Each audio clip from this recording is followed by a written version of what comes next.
할렐루야. 우리 좌우 옆분과 인사 나눕니다. 사랑합니다. 축복합니다. 인사합니다. 네. 자, 오늘 수요 예배는 이제 구속사로 인한 그 구약에 나오는 인물에 대한 말씀을 전했는데요. 이제부터는 다른 말씀을 좀 계속 전하려고 합니다.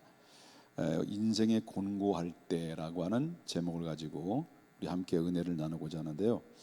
우리가 살아가는 모든 사람들 중에서는 다 모두가 행복하고 그리고 활기찬 삶을 살기를 바라는 것이죠. 저도 마찬가지고 여러분들도 행복하고 밝은 활기찬 삶을 살기를 원하는 것은 누구나도 바로 바라고 기대하는 삶이라고 볼 수 있습니다. 그런데 이 세상의 수많은 사람들이 정말 우리의 내 뜻대로 우리의 소원대로 정말 행복하고 활기찬 인생을 살아가는 사람은 그렇게 많지는 않은 것 같아요. 우리가 소수인 것을 볼 수 있습니다. 우리도 마찬가지죠. 우리도 예외가 아니죠. 우리는 하나님을 믿는 백성들 아니겠습니까? 우리도 항상 진리 안에 있어서 살아갈 수만 있다고 한다면 얼마나 행복하고 얼마나 좋겠습니까? 그런데 우리가 살아가는 삶 속에서는 내가 믿음을 가지고 있다고 하면서도 우리의 늘 연약함에 의해서 자주 넘어지기도 하고 쓰러지기도 한다는 거죠. 그러다 보니까 우리의 영적인 상태가 바로 우울한 시기를 겪게 되고 그로 인해서 결국 어떻습니까? 인생은 점점 곤고해진다는 거죠. 그러니까 은혜를 받아야 될 사람이 은혜를 받지 못하게 되면 바로 뭐예요? 영적인 상태 속에서 바로 뭐냐면 우울한 상태, 곤고한 상태로 빠지게 된다. 그래서 결국 인생은 점점 우리 믿음의 사람이 영적인 은혜를 잃어버리면 그 인생은 곤고해져 나간다라는 것을 우리가 보게 된다라고 하는 거죠. 그리고 오늘 본문에 나오는 말씀 보게 되면 시편 기자는 바로 이런 상태에 인생의 곤고한 상태에 빠져 있는 상태였습니다. 인생의 곤고한 상태에 빠져 있었는데 이 인생의 곤고한 상태를 어떻게 이 시편 기자는 잘 극복해서 회복을 했느냐라고 하는 이 말씀을 오늘 본문에서 이야기하고 있다라고 하는 것입니다. 우리도 마찬가지죠. 우리가 인생을 살아가다 보면 공고함을 느낄 때가 있습니다. 서두에 말씀드렸습니다마는 우리가 은혜를 받아야 되는데 영적으로 하나님과 깊은 교감이 있는 삶을 살아야만이 우리가 곤고함이 없고 행복하고 만족함을 삶을 살 수 있는데 그럼 우리가 그렇지 못하게 되면 결국 곤고함에 빠지게 된다는 거죠. 그리고 이 곤고함에 느낄 때마다 우리 믿음의 사람들이 이 어떻게 해야 될 것인가라고 하는 것입니다. 공고함을 느낄 때마다 우리가 반드시 해야 될 것이 그것은 빨리 자신의 영혼을 돌아봐야 된다. 어떤 영혼을 돌아보냐면 나의 영혼을 돌아봐야 된다라고 하는 것입니다. 여러분 우리가 우리의 외적인 삶은 내적인 삶과의 삶이 반영된다는 것을 우리가 보게 됩니다. 그래서 결국 내적인 영적인 상태는 곧 뭘로 연결되냐면 이 외적인 영적인 상태, 외적인 삶에 직결된다라는 것을 보게 됩니다. 그래서 내가 영적으로 바로 서게 되면 외적인 삶은 우리도 바르게 살게 됩니다. 그런데 우리가 영적으로 병들게 되면 반드시 그것이 직관이 되어 있기 때문에 직결이 되어 있기 때문에 우리의 삶 자체도 바로 뭐냐면 세속적으로 결국 변질되어가는 그런 모습으로 바뀌어지게 된다는 것을 보게 된다는 거죠. 그렇기 때문에 하나님께서는 우리의 육체와 교제하지는 않습니다. 우리의 육체와 교제하는 것이 아니라 우리의 영혼과 교제를 하신다는 거예요. 그래서 우리의 인생의 곤고함을 느끼지 않으려고 한다면 우리는 어떻게 해야 될 것이냐 할 때 영적인 하나님과의 교제가 중단돼서는 안 된다. 늘 하나님의 영적인 교제가 계속 지속적으로 이루어져야 된다라는 것을 우리가 보게 된다라고 하는 거죠. 그래서 우리는 날마다 그러기 위해서는 어떻게 되십니까? 하나님의 말씀을 묵상을 하고 또 때로는 저와 이런 함께 모여서 이 자리에 모여서 우리가 함께 예배를 드리기도 하고 또 모여서 같이 두 사람 세 사람 아니면 어머니 기도회 구역 예배 아니면 금요 기도에 나와서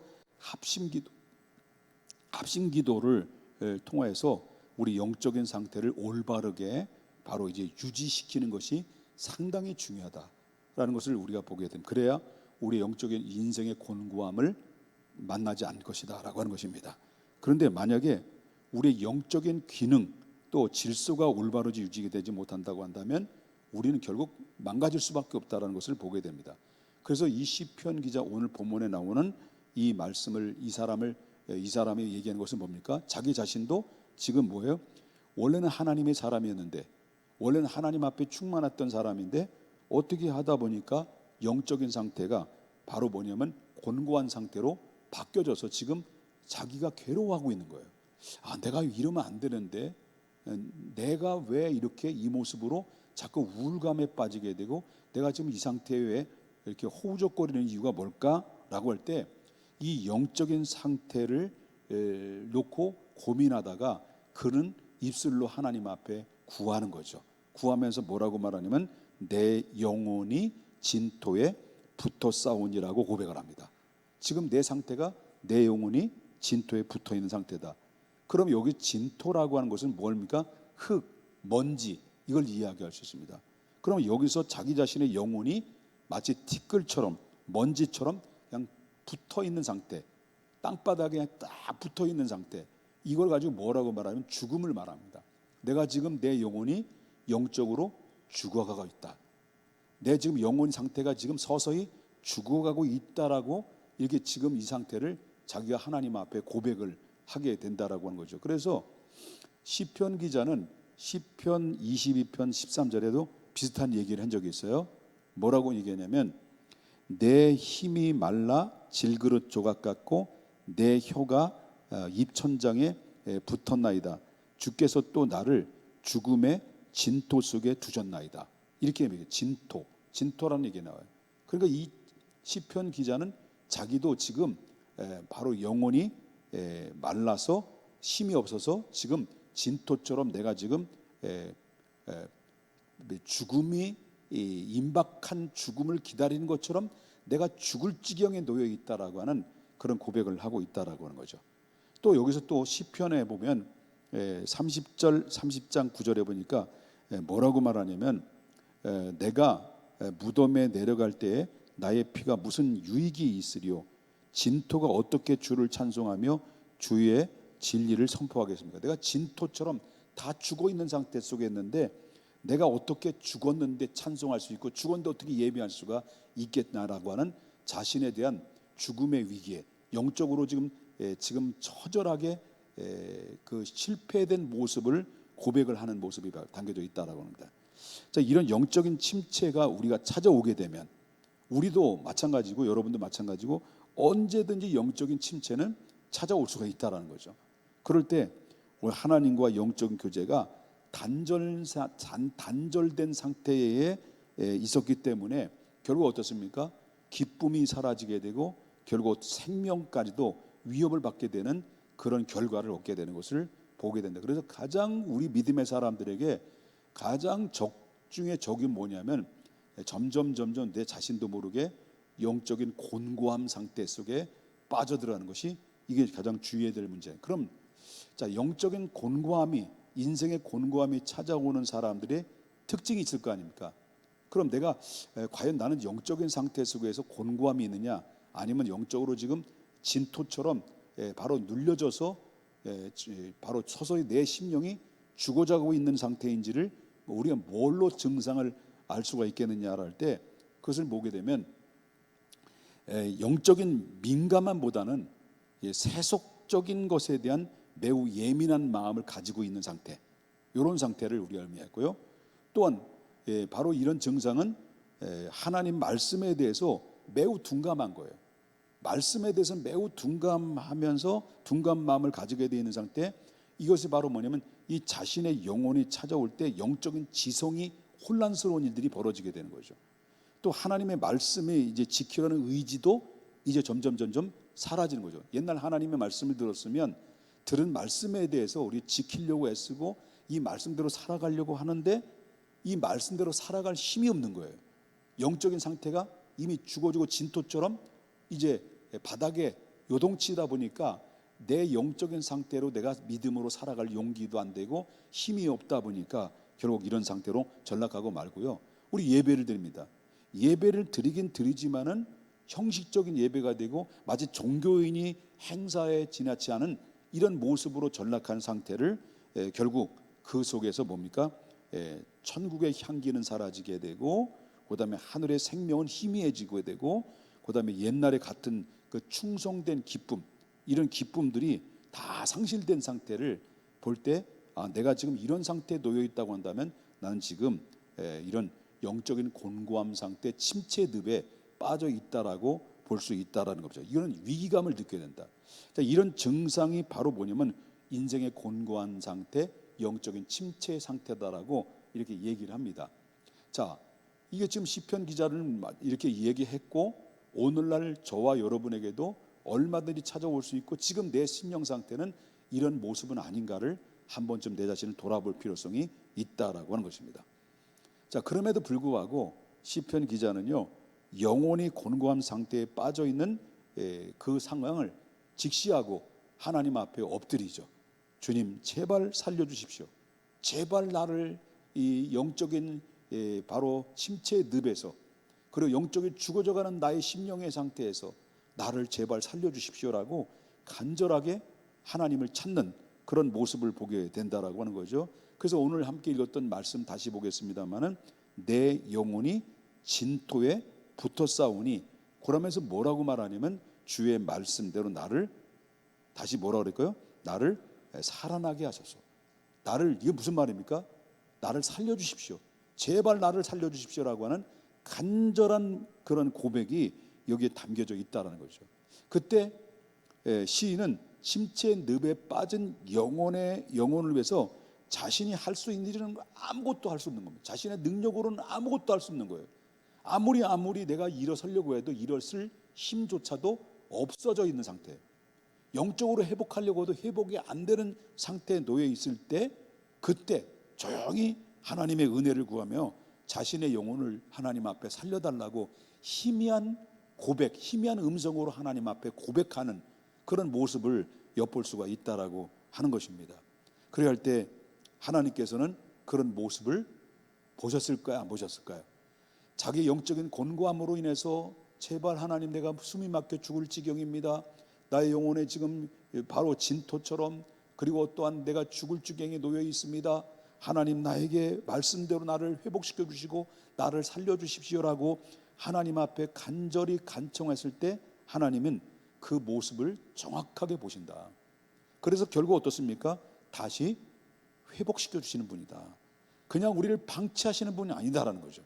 우리가 쓰러질지라도 아주 쓰러지지 않고, 넘어져도 아주 넘어지지 않고, 우리가 일어서게 하고 또 다시 회복시켜 주시는 분은 바로 내가 하는 아무것도 할 수 없지만은 전능하신 하나님이 나를 다시 회복시켜 주시는 분이다라는 것을 믿으셔야 될 줄 믿는 거예요. 여러분, 왜 우리를 회복시켜 주십니까? 어떤 때는 다 죽어가 비리비리 빌빌거리고 있는 그 하나님의 백성을, 그래 이제 네 마음대로 살아라고 이 하나님이 그냥 방치해버리고 내버려도 되는데도 불구하고 죽겠다고 주님 살려달라고 하는데, 하나님께서는 100번이고 1000번이고 외면하지 않고 그를 또 붙잡아 주시는 분이 살아계신 하나님이다라는 거예요. 왜 그렇습니까? 그것은 하나님의 약속 때문에, 약속.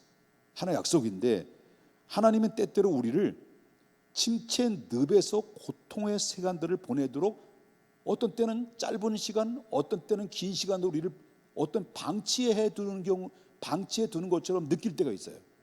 그리고 하나님은 바로 어떤 때는 이 연단의 과정을 우리를 거치게 만드는 경우 있어요. 아니면 영적인 침체뿐만 아니라 내가 지금 곤고한 상태 속에서, 지금 피폐된 상태 속에서 그 소용돌이 칠 수 있도록 소용돌이 치는데도 불구하고 하나님은 때때로 어떤 시간적인 그런 이 상황을 만들어 놓고 그대로 하나님께서 방치해 두는 것처럼 하나님께서 우리 기다리시는 그런 모습들도 우리가 볼 수 있습니다. 그러면 그렇게 하나님이 나를 침체 고통에서 시간을 보내도록 내버려 두시는 그런 일들이 왜 그러실까라고 할 때 두 가지 때문에 그렇다는 거죠. 하나는 그 깊은 고난 속에서 바로 하나님의 평화가 얼마나 소중한가라는 것을 깨닫기 위해서입니다.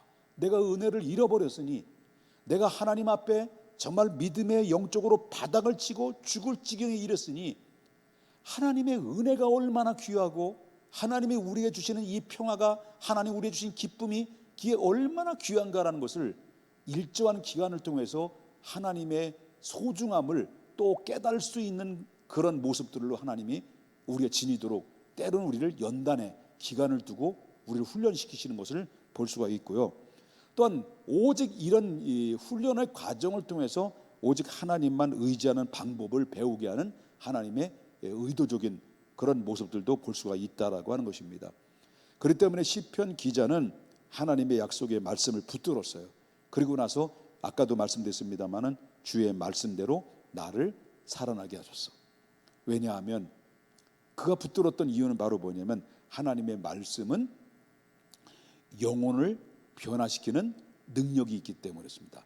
이 시편 기자는 그걸 알았어요. 주의 말씀대로 나를 어떻게 됩니까? 살아나게 해달라고. 나를 살려주십시오.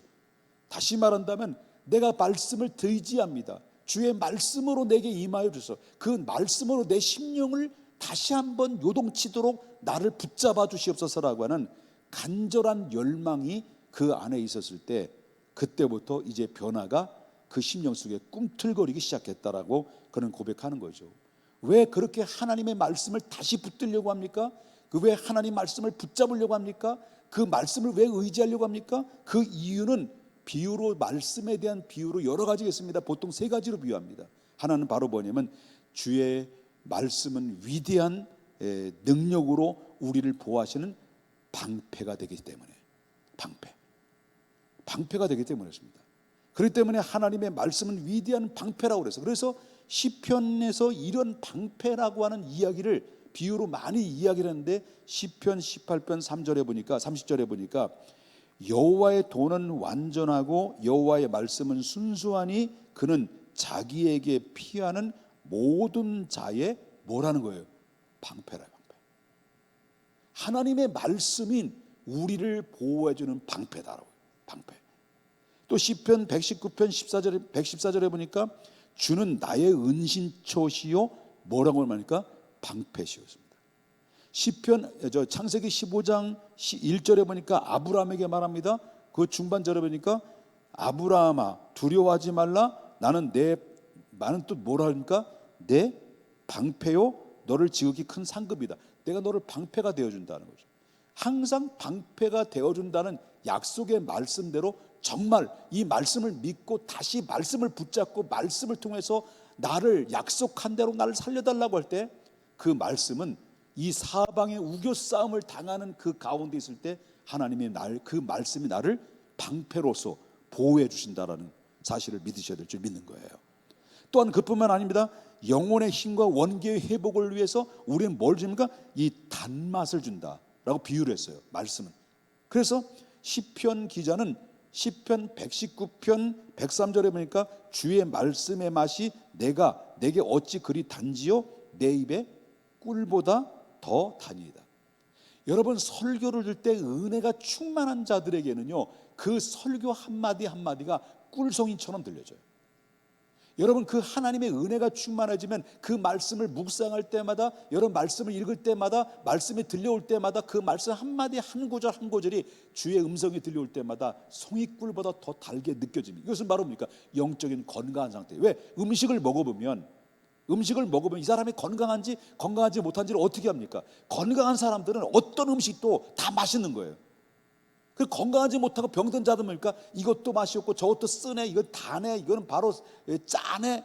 이게 뭐예요? 건강하지 못하면 이렇게 불평과 원망이 되는데, 그런데 말이죠, 주의 말씀에 영적으로 다시 회복되면 그 말씀이 들려오게 되고, 들려오는 말씀이 한 말씀 한 말씀이 꿀송이처럼 달게 느껴지는 것은 내가 회복됐다라고 하는 그런 증표라고 볼 수 있다라고 하는 것입니다.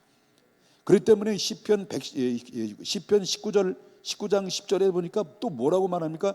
금 곧 많은 순금보다 더 사모할 것이며 꿀과 송이꿀보다 더 달도다라고 말했습니다.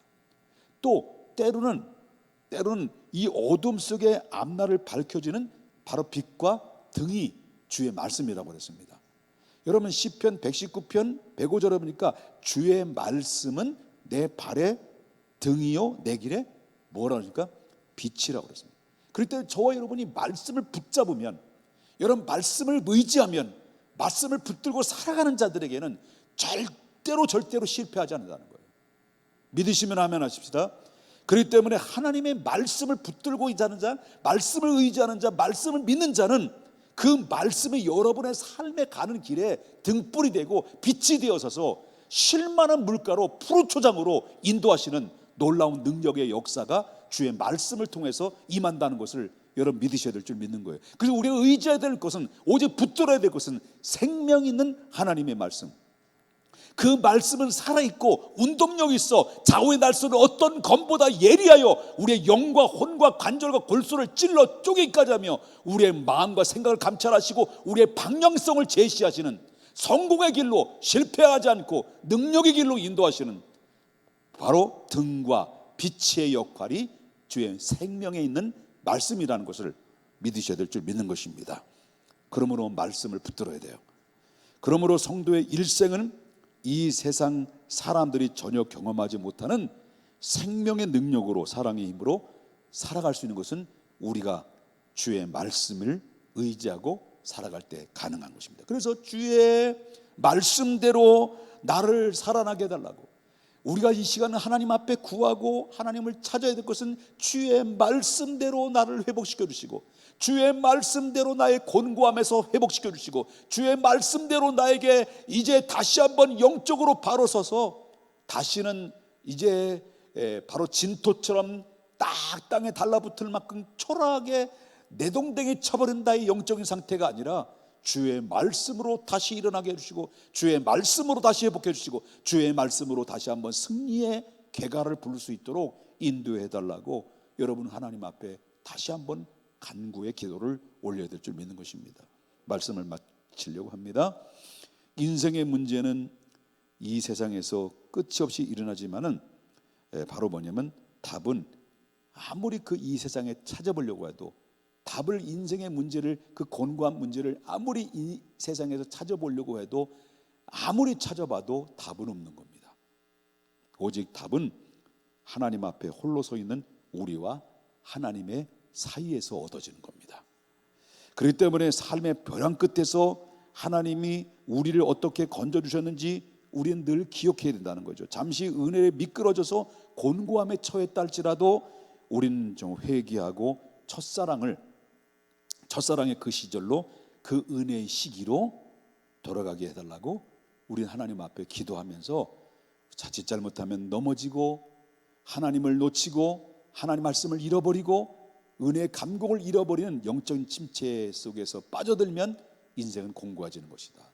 곤고함에서 이제는 하나님 앞에 희망으로, 감사로 다시 회복되는 저와 여러분이 될 수 있기를 주님의 이름으로 축원합니다.